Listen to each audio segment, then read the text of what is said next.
So let's move on to the next presentation. Please, Professor Bolaji Balogun.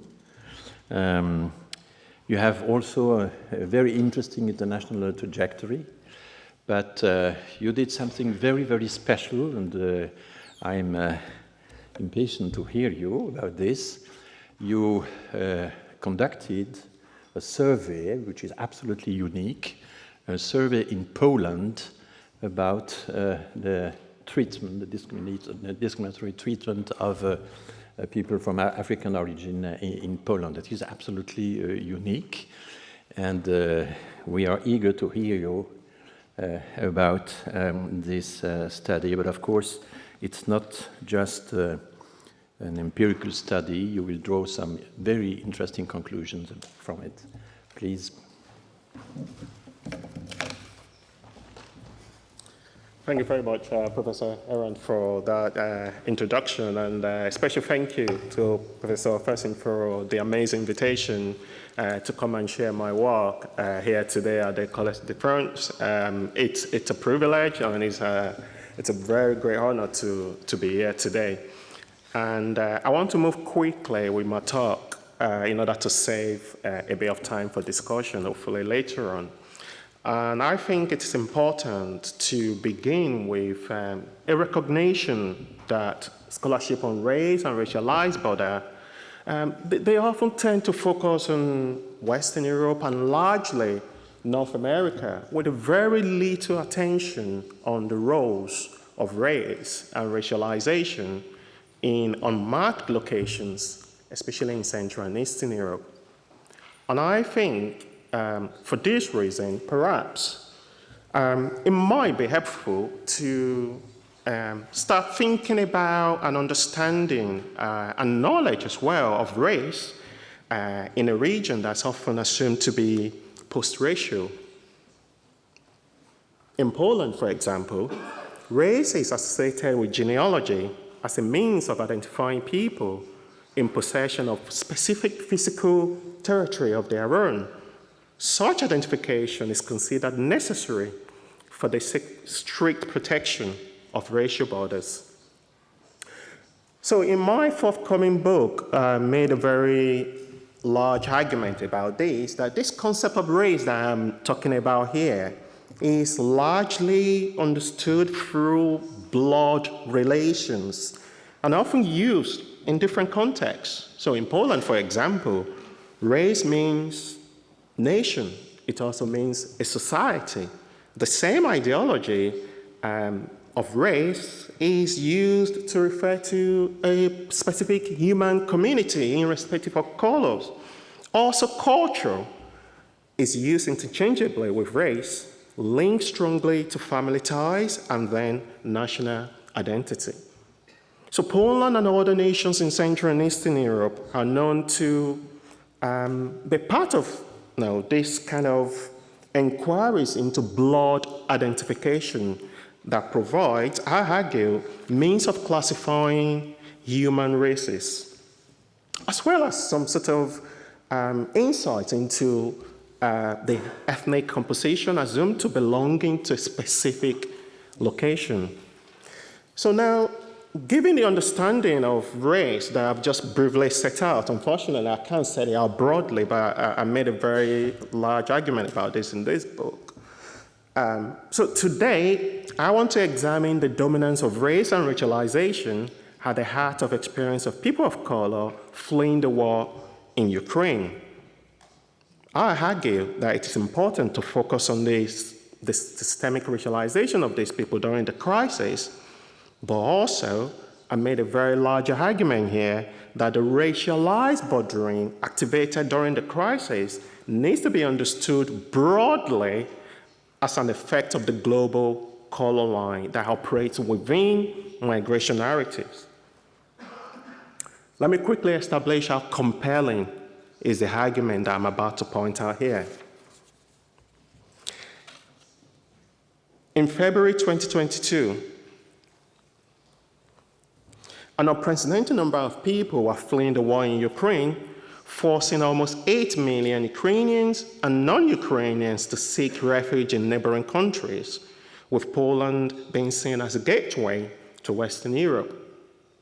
Eurocentric news commentary across the world were filled with photographs of Ukrainians and non-Ukrainians desperately attempting to board trains towards any safe destination. The vast majority of these were through land routes with strict border controls, most notably between Ukraine and Poland. The evacuation of people from Ukraine and the need to accommodate them elsewhere in Europe seem to have been predicted upon assumed specific futures of Europeanness and non-Europeanness, determined by what's been said to be blue eyes and blonde hair. At the heart of this, the separation of Europeanness from non-Europeanness continued to be essentialized by the racialized commentaries, centering the whiteness of Ukrainian people and the Europeanness of Ukraine in this crisis.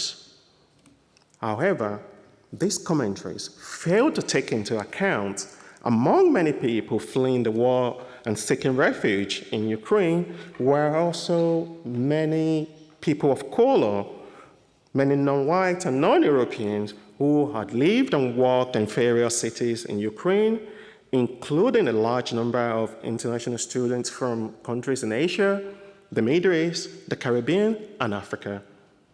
These non-white and non-Ukrainian people fleeing the war for neighboring countries reportedly went through different ordeals that were informed by various racialized mechanisms.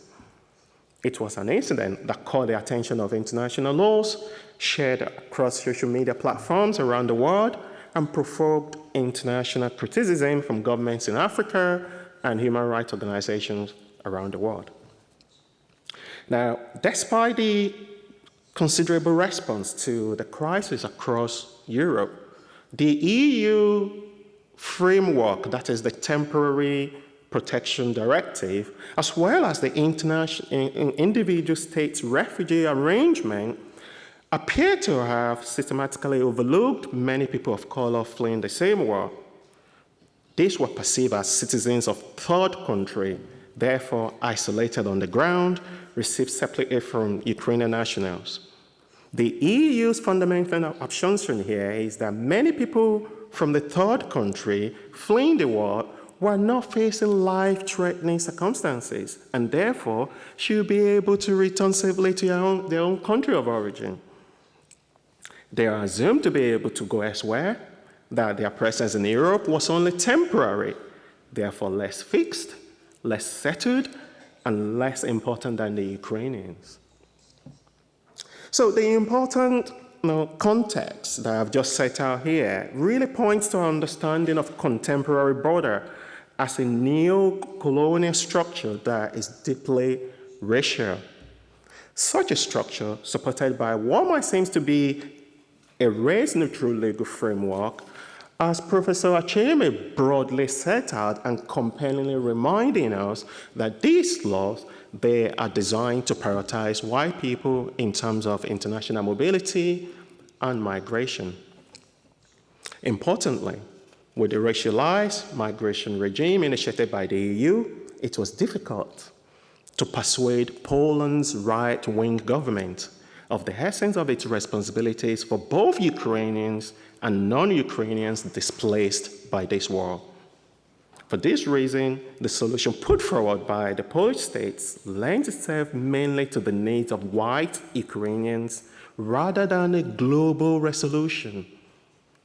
Consequently, the practical issues of where to live, access to health care, the continuation of their studies remain a serious concern for many students from sub-Saharan Africa who are sojourning in Poland. While there has been progress in securing temporary food supplies for these people, residence permit, healthcare insurance, and education have to be paid for by these individuals. As access to the Polish state-funded accommodation was restricted to only Ukrainians, many people of color who required fast-track well-being and financial support have to rely on a few Polish and non-Polish NGOs and individuals of African descent and their European allies.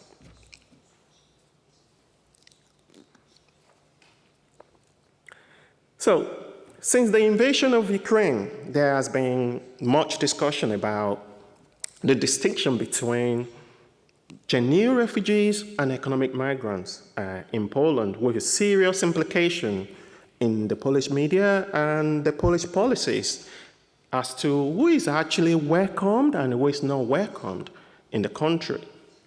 The discussion, for the most part, has focused on culture and religion that tend to exclude a large number of people that are assumed to have originated from the Middle East, Africa, and Asia.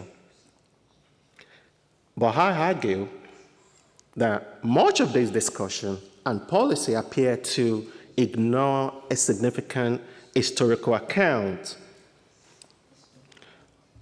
an account of thousands of war-displaced Poles that lived in refugee camps in East and Central Africa. Between 1942 and 1950, these refugees were hosted and supported by Black African communities in Uganda, Kenya, Tanganyika, and North and Southern Rhodesia. I further argue that these accounts need to be paired with another historical account that shows a large scale of migration of over 2 million Polish people moving to the Americas in the 1800s. This was part of the attempt to recognize Poland's position in the global colonial economy, whilst also striving to establish colonies in Africa and in Latin America. In all this, most account of migration of people seems to prioritize whiteness and Europeanness. Right, to be clear, the reception of refugees from Ukraine by the Polish state and the Polish public has been an exceptional circumstance that has transformed Poland from a country with largely economic migrants to a country that hosts one of the largest refugee populations in the world. Nonetheless, this Polish kindness seemed to be stirred by a politics of whiteness and sameness that failed to take into account the racialized experience of people of color in Poland. The same Polish compassion failed to consider Poland's construction of walls along the Poland-Belarus border that barred Syrians and Afghans from crossing into Poland.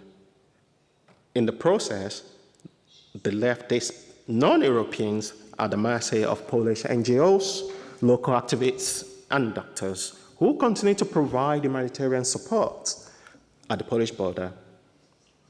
In the face of this bordering, Polish border guards introduced a range of techniques that include denial of asylum and slow violence in an attempt to control movement in and out of Poland. Perhaps all this seems relatable when viewed through the framing of racial regionalization. According to Goldberg, is a regionally prompted racism that is often rationalized under the banner of securitization and immigration. So the incident that has unfolded with Russia's invasion of Ukraine and Poland-Belarus border standoff have confirmed that race and racism are a modern global project that takes shape differently in diverse structural and ideological forms across all geographies. As other speakers are going to show later on, at the heart of this racialization is the supremacy of whiteness at its core. Race and racism in this regard did not start during Russia's invasion of Ukraine. I argue race and racism, they were already embedded within border control and management of migration as the key focus of bordering of whiteness and Europeanness. They are embodiments of recalibration of ferocious tactics for border enforcement, while seeking the most effective tactics of border management. Doing so requires a specific violent control of people with varied nationalities. Within such control, it is not too difficult to observe the tactics of bordering. Although intended to facilitate movement, they are, by a very large extent, embedded with and informed by various mechanisms of race and racialization. So here, I want us now not to miss the role of race in terms of critical functions of border.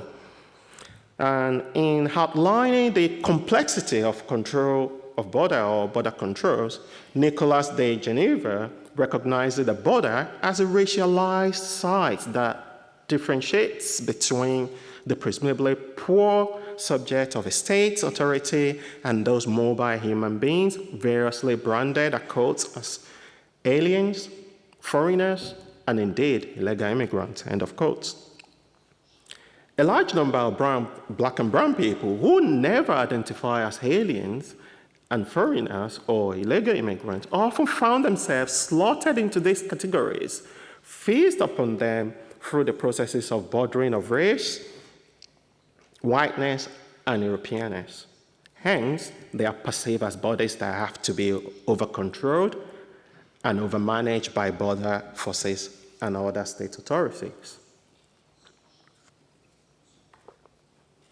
In some cases, having navigated sometimes the violence of European borders and different state authorities, black and brown people's lived experiences are somewhat clouded by a lack of access to critical health care during their extended periods of migration. This is only second to constant reckoning with and taking into account physical attacks from anti-immigrant nationalists in Poland. This is an experience that many people of color are familiar with in the Polish context, which I set out broadly in my book. Indeed, the mechanism that informed the differential treatment of black and brown people fleeing the war are guided by biological differentiation with a specific reference to skin color. In this regard, whiteness becomes an unmarked model for humanity. Now, what seems particularly important here is the work of race in putting whiteness as a supreme identity at the heart of this migration crisis. Such a system of racialization rests on the logic of race that organizes a diverse population into homogeneous groups, forces their categories on them, and fixes them into a system of subordination.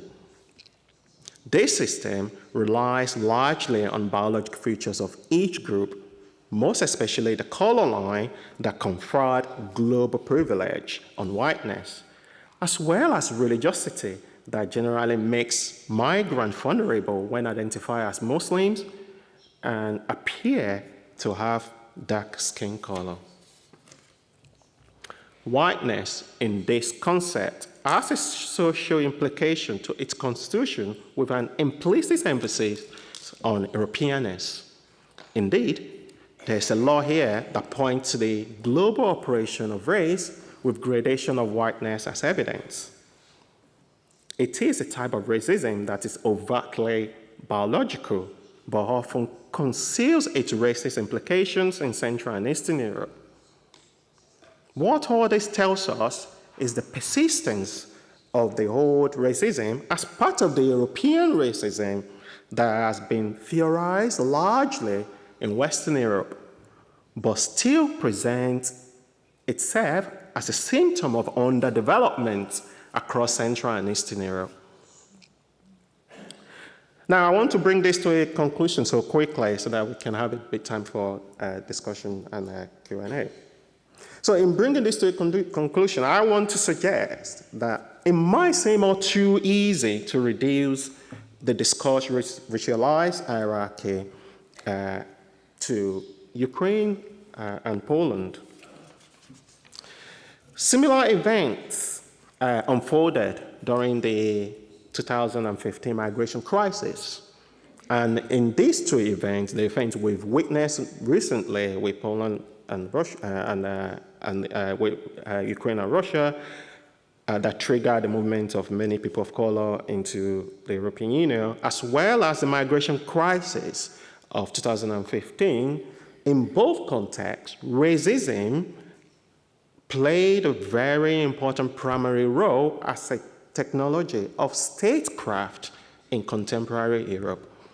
It is performed with razor wire, crafted through walls as a form of racial assemblages through which people are classified and sorted into humans, not quite humans, and non-humans. For example, the pushbacks and the denial of asylum at the Poland-Belarus border need to be understood beyond the activities of the Polish border guard. In a broader sense, Frontex, the EU's border agency, has already orchestrated a hostile border regime at various locations across Europe, as Didier broadly set out in his talk, most notably in Greece, Italy, and Spain. Frontex's tactics for border enforcement was only weaponized by the Polish border guard, as evident in the securitization of largely non-European migrants at the Poland-Belarus border. Similar to the 2015 migration incidents, the pushbacks brought about wire fence building at EU's eastern borders with Belarus and the opening of new camps in Poland to detain undeserving migrants. Therefore, what we have here is not exactly a case of one Eastern European nation's attempt at border regulations. Quite the opposite. I argue this is a wider European aggressive border regime unleashed at the EU's frontiers, whose victims are largely black and brown people from countries in Asia, Middle East, and Africa.